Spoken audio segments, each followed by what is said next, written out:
The Lake Wales Art Center recently hosted a performance by an inspirational musician with an amazing story to tell. Orono University professor Dr. Jonathan Reed made his Lake Wales Art Center debut, performing to an excellent crowd for a two-night engagement.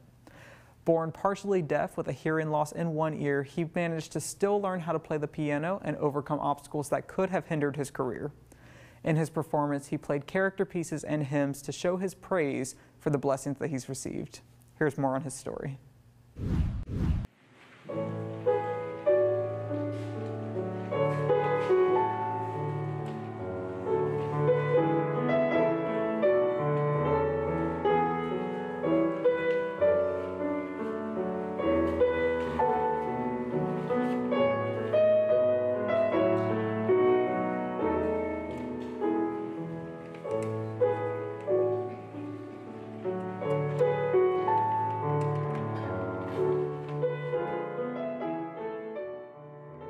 When I was born, there were a number of things that were problematic, and so they had to use some very strong drugs in order to keep me alive. And those drugs were oxytoxic. They were damaging to some of the nerve impulses in my ears. So as a result, I lost the upper frequencies of the hearing range. When I learn the piano, if there's something up high in one of the upper registers of the piano, then I have to bring it down into a realm where I can hear it, typically an octave or so below, and then memorize how that feels, how I want that to sound, memorize how I can project that on there, and then bring it back up and just kind of hope for the best and project what that sound would be. Obviously, there's patterns on the notes as they go up that you can kind of gauge what that next note would sound like, even if you can't actually hear it. So it's kind of projecting sound onto a register of the piano that I just don't hear.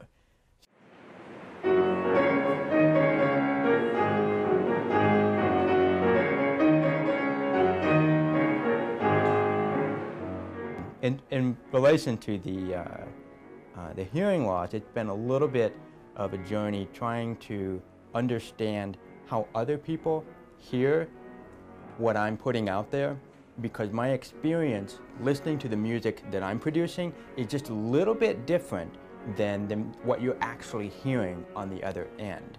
And so it's been a system of evaluating, okay, what was your reaction to this? And so I rely a great deal on my teachers to tell me, okay, this needs to be this way, why are you playing it quite like this?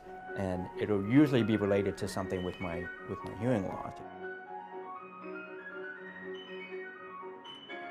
If you hit one note and then another one right next to it, I would not be able to tell you the difference. What I do hear are clicks when the hammer hits the string. So you might have some parts of the piece where the strings are a little bit larger, and so I hear a slightly different pitch based on when the hammer hits the string, but I don't actually hear the pitch of the string vibrating. For the most part, I'm watching my hand like crazy just to make sure I'm staying on the right notes. Otherwise, I would have no idea, no feedback really, whether or not I'm hitting the right notes.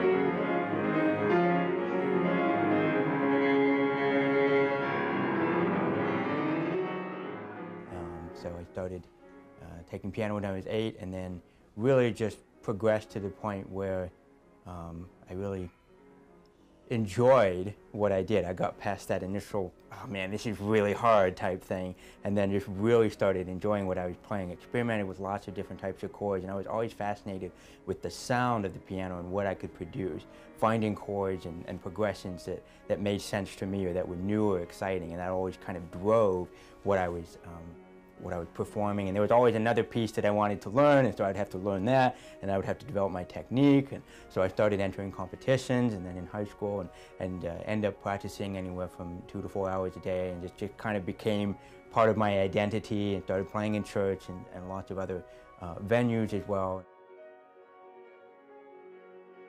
There were definitely days when I was done with piano. I wanted to be finished, and it was really hard, but my mom wouldn't let me.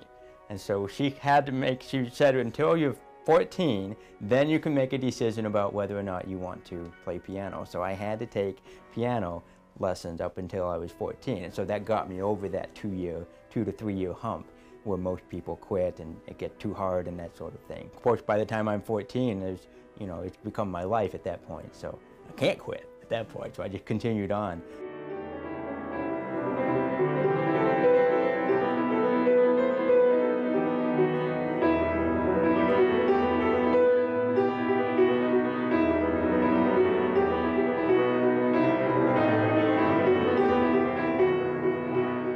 Warner University, obviously, is just down the road on Highway 27, so that's where I work now, and I have an awesome time teaching students music theory, music appreciation. We have tremendous students that are not only interested in learning the different fundamentals and the elements of music, but really want to use their talents and their gifts for service to others, and that's what we encourage at Warner University. We're a lot about serving.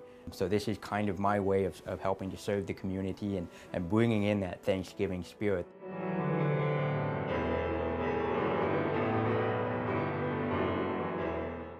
You know, you think of a musician and you don't really expect a musician to have a hearing loss. And you wouldn't expect a musician with a hearing loss to be successful. And you wouldn't expect someone with a speech impediment to be a teacher, much less in a college or a university setting.